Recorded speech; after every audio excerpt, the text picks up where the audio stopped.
Alright guys, Dokkan time again, and the fabled Goku and Vegeta TEQ LR has received their EZA finally.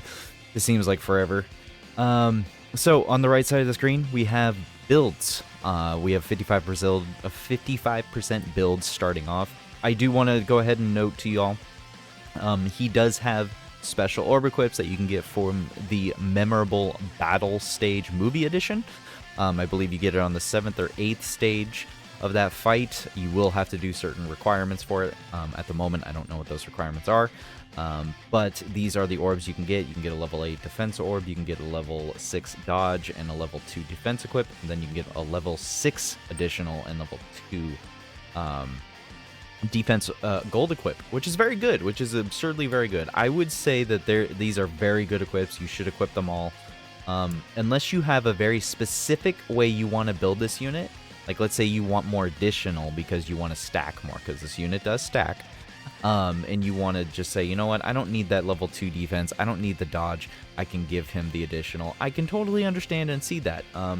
I would say the bronze you don't really want to give up because it is a lot of defense, but I wouldn't get mad at you if you decided to swap out that. But these are free equips technically.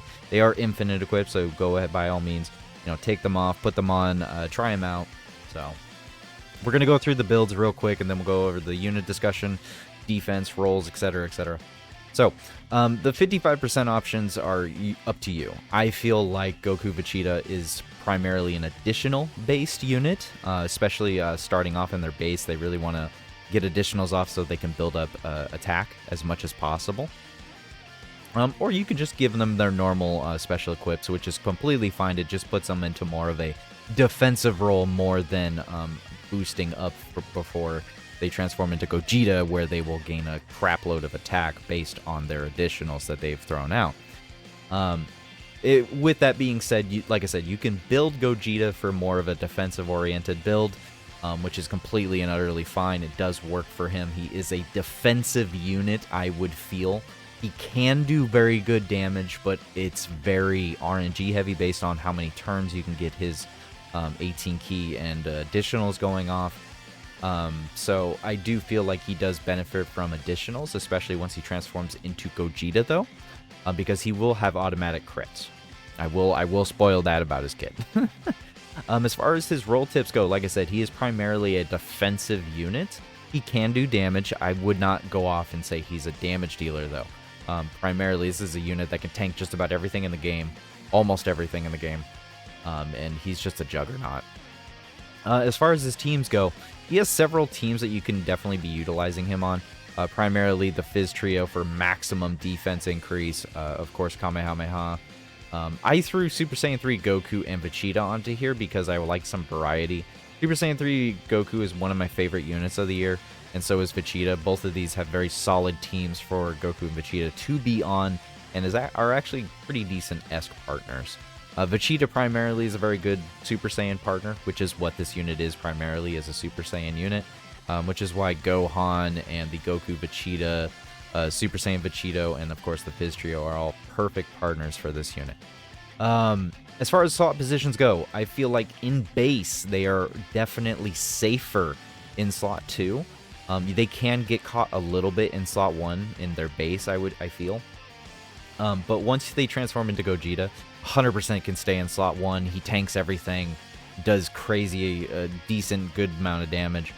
But primarily for building sake, I would say slot 2 is where they're safest at, especially if you're not on Rainbow or have multiple dupes.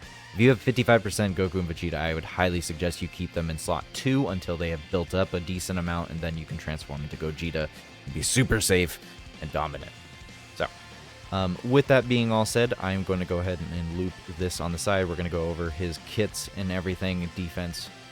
Yeah. So after EZAing, with 200% options, this unit has loads of team options here. What I listed is just some suggestions based on units that they mix well with and can help out. Obviously, the physical Super Saiyan Trio is their primary team that you're going to be rocking more than likely. Now, as far as like their leader skill goes, they actually have Time Limit and Connected Hope as a 180% lead. That's actually very nice. Connected Hope is not a bad category, and if you didn't know, Nail, the AGL Nail, is getting an EZA as well, and this is his best leader. It's very interesting. As far as his 12 key goes, he stacks attack and then greatly raises defense. His 18 key is greatly raising, stacking his attack, and then greatly raising defense. And then his passive skill is Key +2 attack and defense 200%, plus an additional attack and defense plus 50%. When performing a super, reduces damage received by 40%, randomly changes key spheres of a certain type to rainbow, plus an additional Key +2 per rainbow key sphere obtained, launches an additional attack that has a great chance of becoming a super, plus an additional attack plus 50%, launches another additional super attack with a rainbow key sphere obtained, and then plus an additional attack and defense plus 50% and additional damage reduction of 20% for 1 turn from the character's entry turn, or when HP is 70% or less at the start of the turn. So the best thing to do is to be grabbing a rainbow key sphere every time, so you can potentially triple super. Just depends on if you get lucky with that 70% proc chance. The one thing I don't like about their base is this right here. I don't like this. I don't like the 1-turn stuff. 1-turn stuff is very unfortunate. More than likely, so basically what this is saying is that if you can't transform, which you can transform starting from the 4th turn. So after the 4th turn, you can use this as a marker, basically. If you are unable to transform after the 4th turn, that means that you will have 20% extra damage reduction.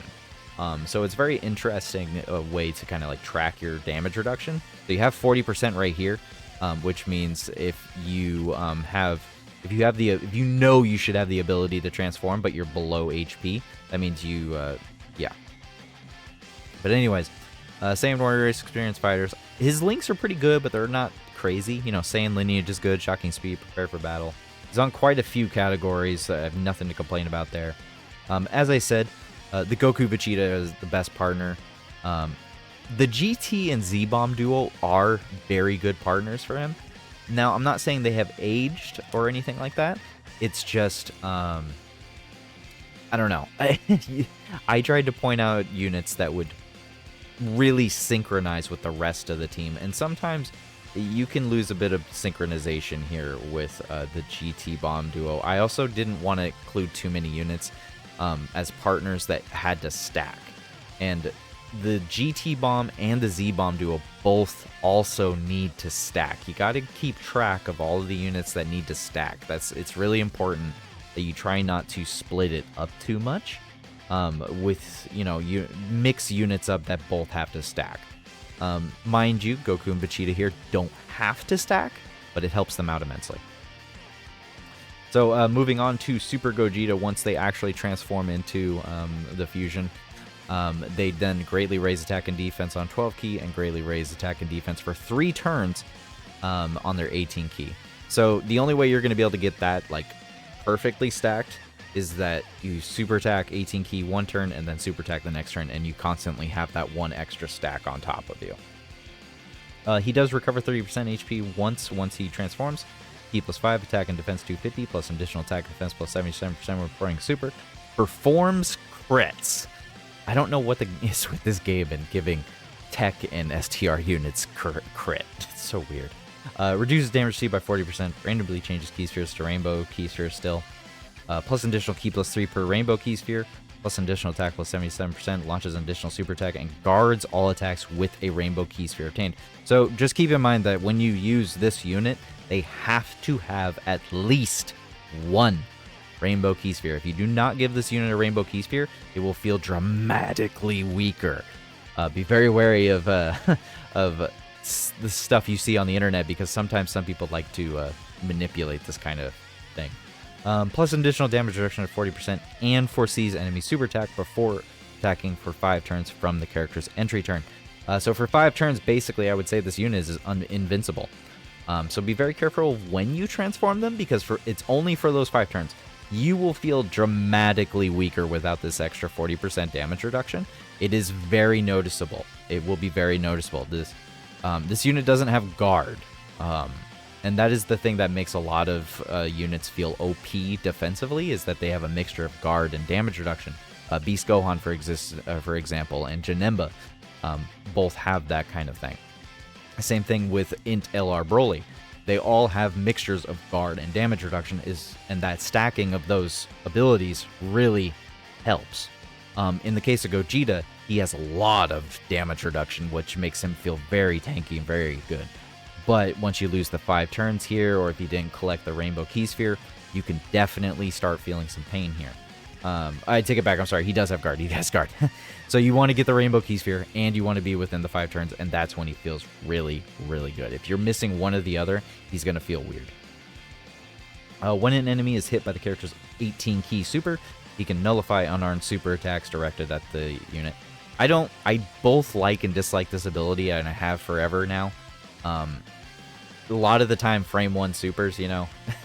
If you have the scouter, you can take advantage of it. If you know the unit can do an unarmed super, you have to be very aware of who you're fighting and positioning, and of course.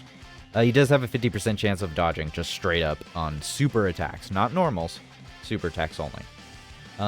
He has standard Super Saiyan links mixed with Fused Fighter, and then Kamehameha, of course. And his best link partners are he, himself, and them, Vegeta's, other Super Saiyans, etc. I would not be totally surprised if this Namek Goku did decide to get a EZA very soon with the whole Namek saga stuff going on. Currently in the October 1st of 2024. So there is that to take into consideration. He does have like perfect links going off with the family Kamehameha Gohan over here. He is a Super Saiyan unit, so he does have easy going links. Let's go ahead and go take a look at his defense margins over here. Compliments of Luke Rocket Lizard. Defensively, obviously, if you're running double Fizz Trio with Bulma support, you're looking at some pretty good defense numbers. As you can see, though, even with all that support, 400k start to turn defense is not very crazy. This is why in my roll tips I suggested that you put him in slot 2 before transforming into Gogeta. 1 million defense, though, post super, 1.2, 1.4, 1.6 as you go up. Damage-wise, he's not doing too much at the beginning, but as you can see, once we actually like stack up, you start seeing some more damage there. If you have 4 18 key stacks there, plus two trio support, you can get some pretty good defense numbers there. Once you transform into Gogeta, though, that's the thing. Once you transform into Gogeta, you have 80% damage reduction. You got nothing to worry about. It doesn't matter if he's only got 1.2 million defense. 80% damage reduction reduces 3 million damage down to like less than a mil, I think it's less than 700 even. So you just got to really take into consideration there that 80% damage reduction makes his defense kind of moot and point. You just still need to be aware that you actually have the damage reduction up. His damage isn't crazy, I would say. I've seen much higher damage, especially since Broly's were all introduced. Gogeta is still very good, and you know, if you actually stack up more, you take longer to stack up those 18 keys, he can definitely do more damage later on. You know, because once he transforms into Gogeta, he auto crits. That's why I said full additional is definitely a good way to go with Gogeta. Get as many stacks as entirely possible. You know, just do more damage once you get to Gogeta, because once you're in Gogeta's state here, if we look over his stuff, you know, performs crit, you know, he has the 1 additional super attack with the Rainbow Key Sphere, but that's it. He only has the 1 free additional, so if you want to be able to triple super, you're going to want to go into the additional range of the hidden potential. So, but anyways, I think that's going to be it. I'm not going to say this is the #1 unit in the game, but I would say a lot of people are going to argue it. At least I wouldn't say it right now. I need to do some more testing with him, try out more harder fights, and just kind of see how they rock. And yeah, I'm looking forward to it. I'm looking forward to using Gogeta again. Gogeta is boss. So anyways, guys, let me know how you're going to build this TEQ Gogeta LR. What team are you going to use? And also let me know if there's any other units you want me to make a how to build video for. So please like and subscribe, and I hope you all have a good day and a good night.